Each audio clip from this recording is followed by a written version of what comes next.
Man, this weekend ain't been nothing to me but a motherfucking headache.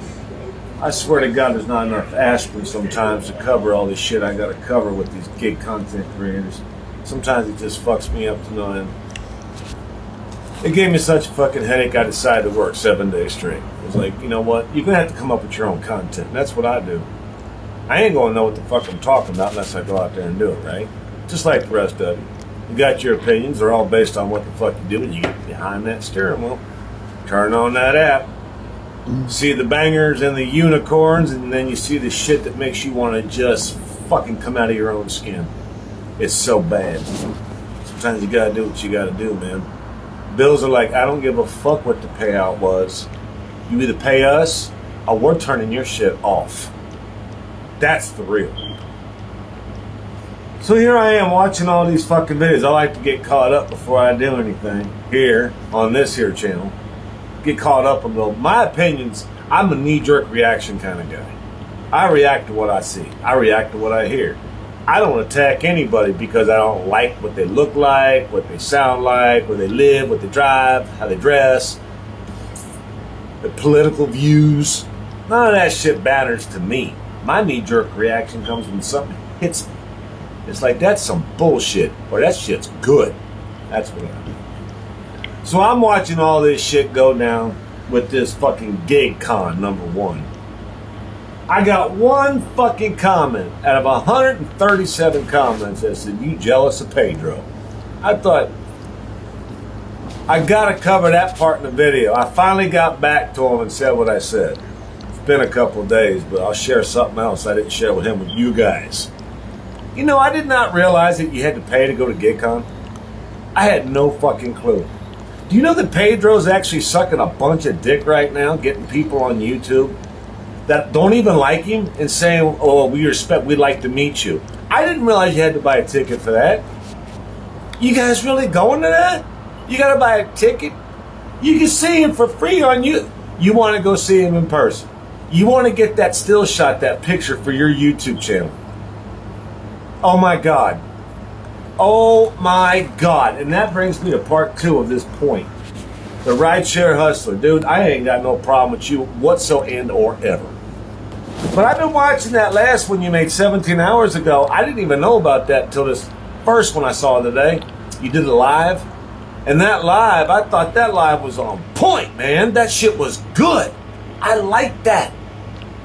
I did. I was going to like it. And I was going to comment on it. You know what happened? You mentioned something in that video on your live when you were being real about everything that you said in your last video was just for fun. It was just a goof. It was a goof. I was like, what'd you say? So I went and watched it. I'd have been so pissed off at you if I'd watched that one first. You know why? Because you lied your nutsack off. That's all I've been talking about, is why everybody lying so much. You just got done saying that. I'm like, yeah, finally somebody keeping it real. Rideshare hustler, keeping it real. He don't know which direction he's going in, but he's keeping it real. He got lost along the way. His path split. He don't know what he's going to do next on his channel. He don't know if he's going to keep doing rideshare. 20 hours a day is too much for him. See, I proved myself. I watched it. And I thought, fuck yeah, dude, I've done those myself. Not 20 hours, but 7 days a week, sometimes 8. Sometimes shit hits the fan. You gotta get that money. Sometimes ain't nothing you can do and your brain goes fucking fried. It just does. I got fried out last week. Fried my ass is what I did. I laid off the weed. I slowed down the drinking. Because you know you guys gotta stay sharp on the road. You got to stay sharp on the fucking road. I don't give a fuck who you are, what you believe in, what you say. You ain't gonna tell me no different. When you're on the road, you gotta stay sharp. It's not just the app, the merchant, or the customer, but it's your fucking card. 2 tons is still going down the road at 60 mile an hour plus sometimes. You better be fucking sharp. Because you're doing that shit all day on purpose, for money, for a living. So I'm watching this motherfucker talk about that. And dude, rideshare, don't be thinking I'm calling you a motherfucker in a derogatory way. I call everybody I'm a motherfucker. There. You happy? Don't cry about that one. Because I ain't trying to bust your balls here. What I'm saying is you fucked up. You fucked up. You sitting there complaining about all these goddamn content gig creators lying and manipulating just like I do. I talk about that. But then you made a video right before it talking about like, you so ugly with them. You're sick of it. Stop it is what you told them to do. And then you come back and say, I'm just kidding. Man, what? You want to feed the beast of lies or what, dude? Make a fucking choice. That's all I'm asking. Just make a fucking choice. I'm good with that. And you know what? I didn't even start watching you until you commented on my video. I heard about you, but I never watched you. I'll tell you why. It was the same fucking thing that you've been saying. All that clickbait shit. I don't watch clickbait, dude. You know why I don't watch clickbait? Because clickbait is just this. It's a big old fucking banner that says, I am so desperate for your view, your subscription, and your like, and your comment, that the only way for me to get your attention is to clickbait your ass in here. It's false advertising. God damn it. Why don't somebody else talk about this? I'm getting tired of being the only one that brings this shit up. Everybody else is afraid of it, or are they doing it? Because if you're afraid of it, that means that you know you're going to get called out. You know it takes about 5 minutes to make these fucking edited videos, and 5 minutes is way too long for me. I'm not editing no goddamn videos. That's why I do my shit analog. Boom. All of it's analog. And that brings me to my next point.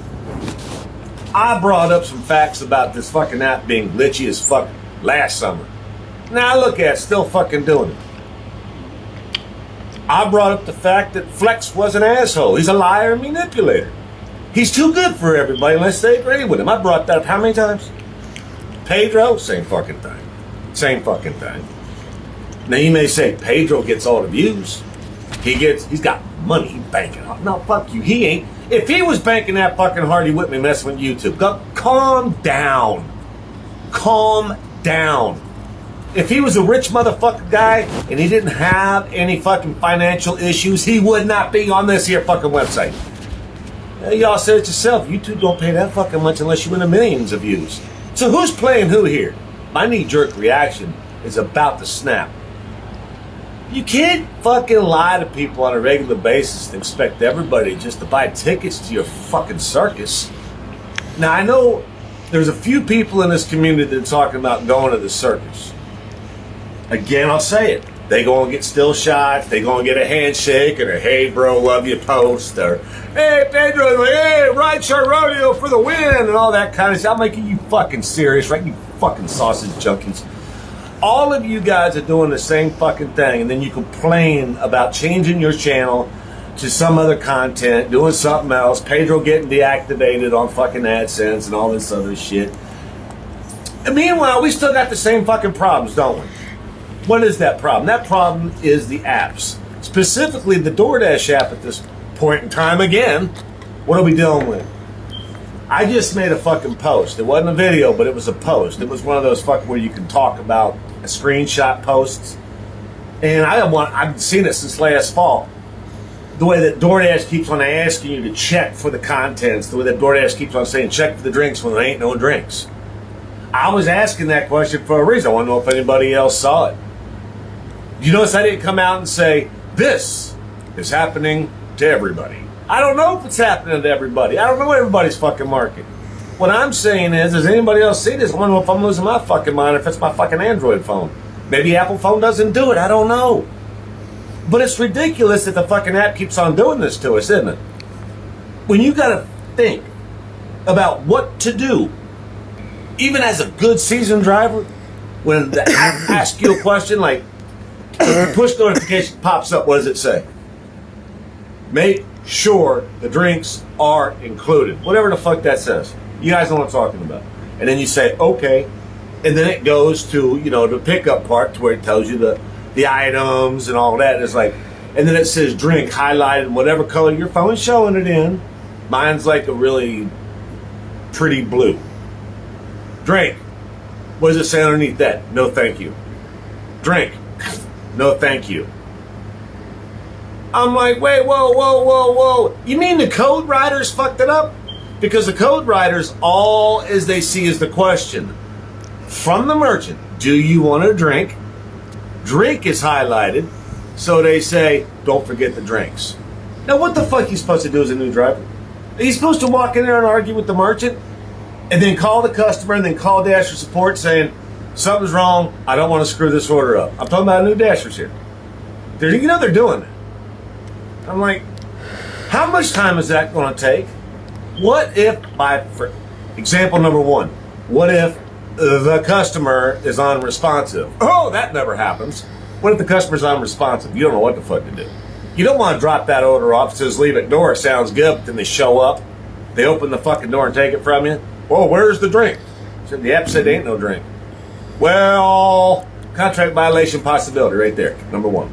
Number two, you tell the merchant, this order says it's got a drink. Well, what is it? Well, it says no drink.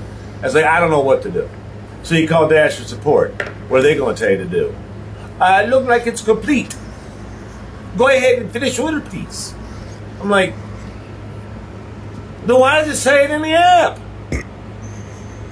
They got to cut that shit out. They got to cut that shit out, because if it starts there, it's going to end worse. And what I mean by worse is, I get shit all the time with shop and delivers where an item is not available and the damn thing goes 110% mock speed 12,000 to item refunded. That shit hurts for a 95% fill rate. My biggest issue with it though is once you do item refunded, the customer says, oh, well, any of those will work. Anything close to it will work. And you're like, well, here's the problem, guys. You know this. You know where the item is that they want. As a substitution, you see it right in front of you. Now, how are you going to add it in? The item's been refunded. And if you go back and click on the item, you can scan it again. Yes, you can. If you find that item. The only way to substitute that item is to take a photo of it. You better hope that the customer knows exactly what item that you are getting. Take a picture of it, send it to them in a text. If the customer says, yes, that will work fine, thank you, you're covered. Why is DoorDash making us work like this? Why are they doing this? I've almost covered all of what I'm going to cover on self-checkout bullshit. I got a big problem coming up for the fall, because this fall, I ain't going to be really working and dancing and singing for Top Dasher like I'm doing for the summer saturation. But this fall, those shop and delivers kick ass. And that's how you get Top Dasher for a week. And now we got this. I finally got my first Aldi in about a week. A little over a week. I got my first Aldi just yesterday, to be completely honest with you. Yep. No self-checkout at Aldi. I'm like, get the fuck out of here. Have you ever been to a fucking Aldi? They got one cashier and 18 carts full of stuff. I'm supposed to go in there to buy a 64 ounce of fucking Welch's grape soda? Juice. Excuse me? You want me to do what? And I gotta accept that order to stay Top Dasher. It's going to take me 30 minutes to get that goddamn 64 ounce of grapes. You got to be kidding me. You've got to be off your fucking nut. Here's my problem. DoorDash still hasn't told us why we have to go to fucking full checkout, not just self-checkout. The bitch of it is, Target allows me to go to self-checkout. It does. And so does Dollar General. They allow self-checkout, but you know what? I don't use it. You know why? Because that thing always declines the red card. You go to the cashier, the red card works. I'll keep it real with you though. I ain't fucking around with it. It says do not go to self-checkout. You guys, listen to me. I'm telling you. You know how fucked up DoorDash app can be. With the glitches and shit. The messaging. The conversations. The way they talk to us through the app is almost always kind of like fucking limbo land. You gotta interpret it and figure out what they're trying to tell you. You know you're possibly getting deactivated for going to self-checkout. You guys can't tell me I'm wrong because nobody knows anything about it yet. Not even one of these high rollers on YouTube. These fucking Pedros. Oh my God, the glory of Pedros. Not even those guys talk about it. The most experienced dashers that got 5,000 views of video have no idea what this is doing when it comes to, are you going to get deactivated for going to self-checkout? My guess is yes. I'll tell you why I say that.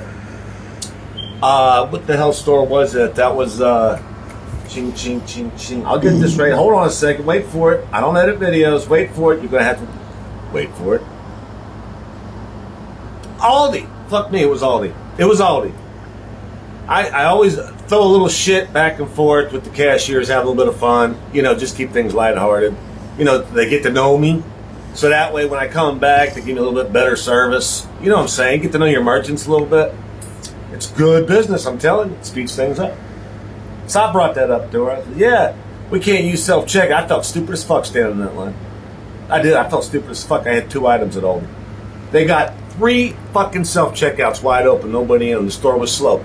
But if they had 3 carts, I'm sitting there waiting. True story. So I asked her about it. She goes, yeah, you're not allowed to use those anymore. It will actually decline it. I thought to myself, decline it? That means that they know that you're using self-checkout. Which it means is if you use self-checkout and it goes through, you're probably going to get your ass on the fucking Grubhub wait list because fucking Uber Eats is already on your phone and that sucks too. So now you're just taking a chance. You're gambling with DoorDash getting deactivated. Because you're the man on YouTube saying, fuck self, I'm going to self-check, I ain't paying no attention to it. What's the next video you going to make? Who the fuck knows, right? You might just get yourself jacked up. Is it really worth it to make a stupid comment? Not me. I keep forgetting about it, but you know, once I go in there, I'm like, I'm just going to wait, I guess. I don't have a choice right now. Top dashers ain't got no choice. That's one thing I don't like about you. You ain't got no. You got very little choice. Let's put it that way. But for the summer, that's the way it is. Because in the summer, this market's so saturated, man. I see more drivers waiting in line than there are fucking people in the store and working behind the counter. My market's saturated. And my top dasher status is the only thing to keep me making money right now. That's it. There ain't nothing else going on. Diamond program is... But I'm getting orders, baby. And my average is still the same. At the end of the day, I'm making the same as I was when I was cherry picking. The difference is, right now, if I was cherry picking, I'd be sitting and bitching. Right now, I'm driving and thriving. So you tell me. I don't. That's my market, though. I ain't heard anybody complain about DoorDash the way I have. Some of them do. And the ones that complain about DoorDash are pretty much spot on. You know what I'm saying? They're pretty spot on. I like it. I feel them. I do. I can't argue with them. Why would you argue with somebody that you sit there and go, yeah, that should happen to me too. I saw that too. Well, you're going to argue with them because you don't like the way they talk, the way they look, what they believe in? Well, that's just stupid. That's the same thing as racism, man. Racism is stupid. Not listening to somebody because you don't like their mustache is stupid. It's all the same to me. Listen to a motherfucker talk. Do you like him or not? Do you like what he's saying or not? Not him. Do you like what he's saying or not? That's the point. So when they talk about a rolling 100 in the ratings, it's the same thing for me. It's like a rolling 100 that they're offering me. It works both ways. The rolling 100 of offers that they're offering me, it all averages out the same. My ratings are just fine, but they wasn't about what was that, 3 weeks ago? First time ever I hit 4.90. I was mad, dude. I was pissed. I was like, I know the fuck I didn't do that bad. I know these are some lying fucking customers. That's what that is. I know I didn't do that bad. I treat all my customers with respect, 225 and up. Period. I'm respectful to my merchants. Period. If they're slow, oh well. Respect. You can't treat people like that. They ain't gonna get you nowhere. That roll and run 100 works both ways. Trust me, it ain't just our ratings. It's the way we get those offers. You think you get slapped in the face with 225, and all of a sudden you get 1895, and you make a video about a fucking unicorn or a banger or whatever it's called? You think that's the logistics of this shit? No. It's understanding the fact that there ain't no fucking way to have anything but a curve. You ain't special. I ain't special. Pedro ain't special. Rideshare Hustler ain't special. Not one of us got any leg up. You go out there and you grind. That's it. And you know a bad day is going to be followed by a good one, and that good one's going to be followed by a bad one. You got some serious bills to pay. You better be willing to put in 7 days. Ask me how I know. I had a fantastic day on Tuesday and Wednesday. I thought they loved me. I thought I was their best friend. I thought DoorDash was going to fucking send me an email saying, you want to come work for us? You're so goddamn good, we want you to work for us. We want you to come to corporate. We're going to let you make videos inside of corporate, talking alongside of Tony, because he's proud of you. That's how good those orders were that day. I paid for that this weekend. Oh my God. I paid for it hard. Man, you don't even want to know. You don't want to know how bad this weekend was for me. It took me 9 hours to do what I do in 6 hours. 7 days, 2 days were good. But those 2 days were badass. I was like 5.5 hours. I'm going home drinking a beer. Not this weekend, brother. Ooh. 75 AR, 5.0 customer, 100% completion rate, over 4,000 deliveries, and nobody talks about on time or early. Mine ain't moved in 2 years. I'm at 95 for 2 years. Impossible. Pretty sure it's broken. If there's anything I left out, please let me know, because this knee-jerk reaction was due. I would like to thank you guys for stopping by and letting me kick you right in the ass. Because DoorDash has been kicking my ass all week, and I just thought I'd share the love. That's what we're about.